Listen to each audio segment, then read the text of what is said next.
What's up, Cowboy Nation, Cowboy headquarters, and America's team? That's who we are. With America's team. Yes, sir, and yes, ma'am. And here we are Saturday morning.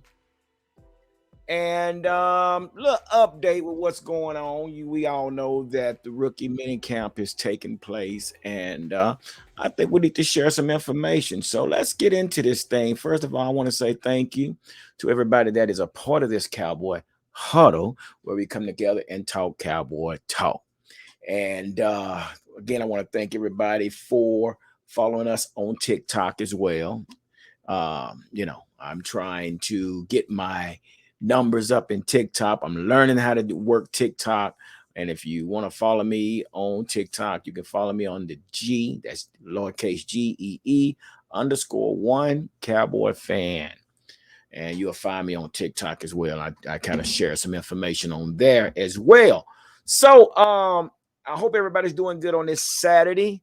For whatever reason, I'm having a problem with my pinky finger, man. I was out in the backyard working with my dog and playing with him, playing tug of war. He's a Rottweiler, so I'm pulling, he's pulling, and for whatever reason, he pulled the wrong way and pow. So, yeah, and it's not broke. It's just swollen, I guess, a tendon or something. But anyway, that's what you get when you own a big dog. But yeah, so I'll be all right. I'm tough. Anyway, so yeah, guys, so let's get into this. But first, before we get started, breaking news. Once again, Zeke Elliott was caught speeding. Yep. Zeke Elliott was caught speeding.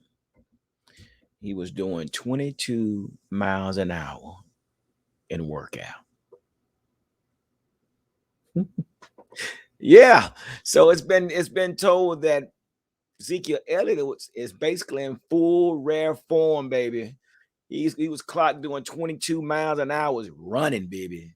So I know y'all probably say, "Oh no, not again." Zeke in trouble. No, he was caught speeding, but he was doing 22 miles an hour on the practice field. So I just wanted to share that with you guys. So evidently, like everything's looking good for Zeke. His knee or leg or whatever is feeling a lot better. He's rehabbed that leg and he's ready to get back on the field. We just got to provide some linemen to open some holes so he can run through those holes. So hopefully that has been the case with these draft picks. But talking about draft picks, so Cowboys have signed 4 draftees. They're 5th rounders. They've signed, they came to agreement with their contract. First of all was you had Matt let's go. Let's go. It's like, wow, let's go. But as his name, Matt Waletzko was signed there. Deron Bland was signed to his contract. Damone Clark was signed to his contract. And 6th round, John Ridgeway. John Ridgeway was 5th round as well. And also they came to terms with Devin Harper. Devin Harper's was signed as well. So with that being said, that's where we are. 4 more has been signed, but we still have a few that has not been signed as of right now. Sam D. Williams has not been signed yet. Jalen Tolbert has not been signed.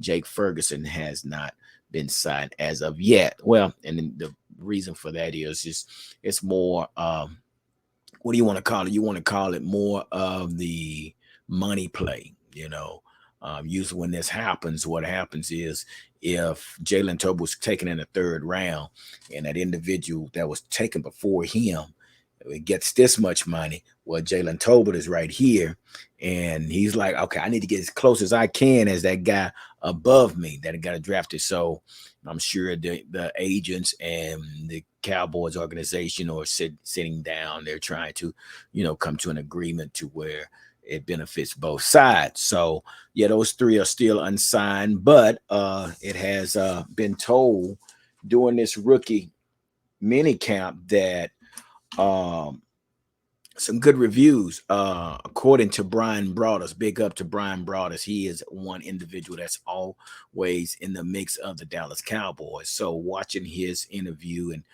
his podcast and listening to him, he had some good things talk about. So I'm going to share what he talked about with you guys. So starting with Tyler Smith. So Tyler Smith, basically wearing the number 73. Okay. Brian Broadus had mentioned and had said that he looked the part, very physically built, 324-pound lineman. On paper, they got him down as an offensive tackle, but during the mini camp, he has been playing the offensive guard, left guard. So, which, you know, after listening to his interview, he said he felt good. He felt like he was at home at that position at left guard. Again, it's not as much responsibility as that left tackle. Left tackle has to step back, keep his distance, and keep the separation between him and the quarterback. So it's a little bit more responsibility. Also, said Brian Brothers had mentioned that it was a heated battle with Tyler Smith and John Ridgeway. So come to find out, this is supposed to be, evaluation, but they had these two guys link up together, and sure enough, as was told by Brian Broadus, that John Ridgeway is a football head. He don't play. He's going to try to beat you any way he can. I don't have time for this handshake. I'm coming to get you. Well, according to Brian Broadus, he said, well, everything that John Ridgeway tried, Tyler Smith said, not today, young man.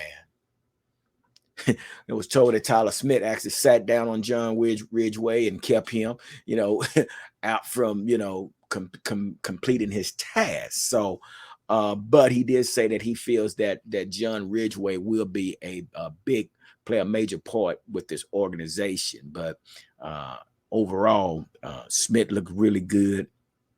And what does he say? But Brothers did saying, which I would like to see myself, to see Tyler Smith go against Osa and Gallimore and those guys. It's not that the strength that always got uh, Tyler Smith in trouble, it's the speed. So with Gallimore and Osa, there'll be a little bit more speed, and let's see how he does against those guys once they come in camp. So, yeah. So Brian Browder said the guy looked the part, very physically fit, physically built, looked the part, and he's wearing a number 73. So that's a good sign that some good big shoes that he has to fill.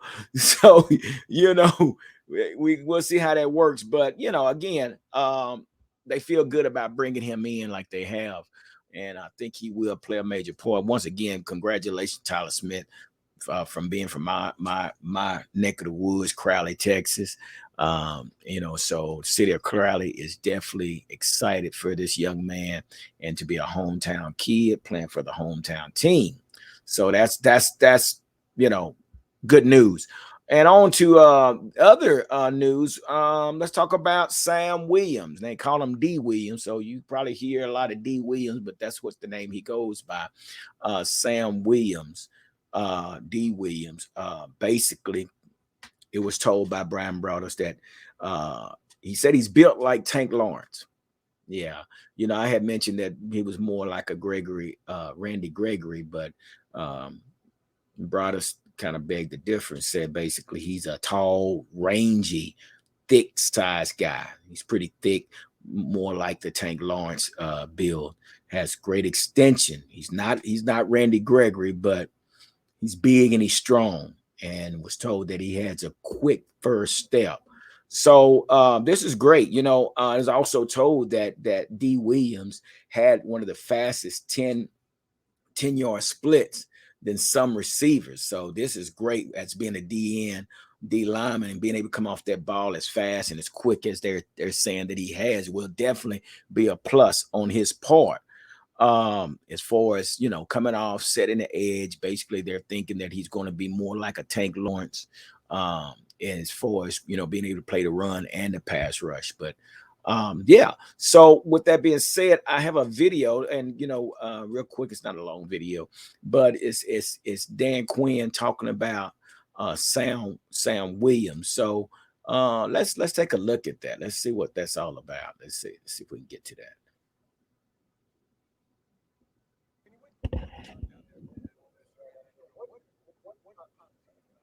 Well, I'd say just his initial quickness, and sometimes as a pass rusher, beating someone to the punch is more than half the job. And so if you have the quickness to to get on somebody both mentally and physically, to put that kind of pressure on somebody.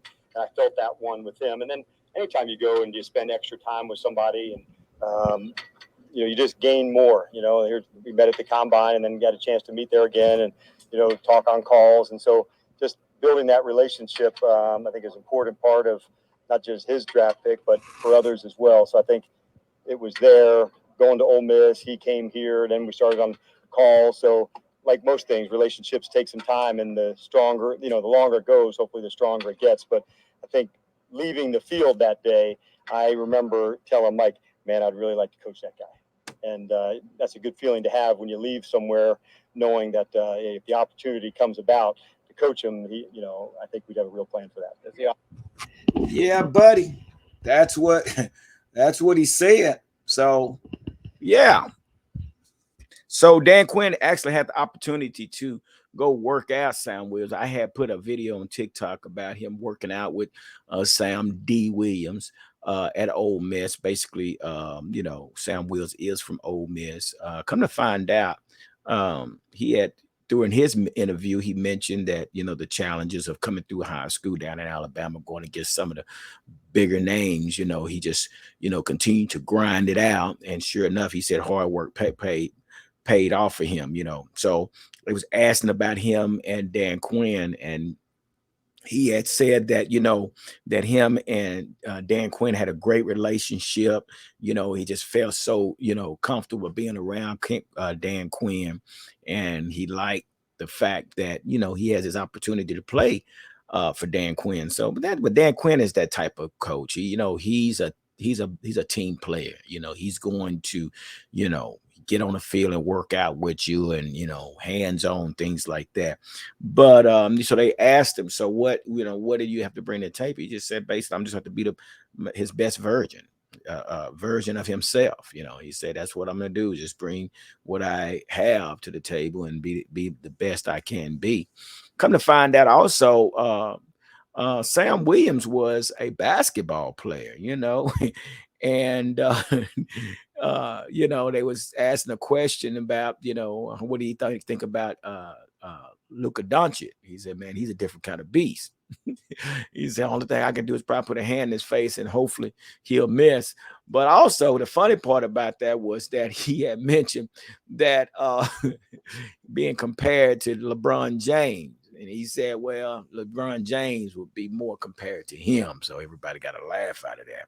But yeah, so he once was a basketball player, and they told him he was persuaded to play football. And once he started playing football, he realized that he had got more offers from football than basketball. And he said he'd been playing basketball all his life. So basketball didn't work for him. So he stuck with the football program. And here he is today. So, congratulations to Sam Williams. I'm waiting. He's wearing the number 54. He's wearing Jalen Smith old jersey. So he's wearing number 54, which I'm sure he would wear that well. One other individual that we want to talk about that Brian Broaddus talked about was Devin Harper. Again, I'm using Brian Broaddus because he's there at the facility and he's seeing these things, something that we cannot see. So he talked about Devin Harper from Oklahoma State, 6 foot, 234-pound linebacker. Now, he was picked in the 6th round, but according to Brian Broaddus, we got a steal with this guy. He says basically he makes plays, good movement, has great vision, awareness, ball skills. And when he's talking about ball skills, some linebackers, they, do throwing drills with the linebackers. They fight to get the ball, fight.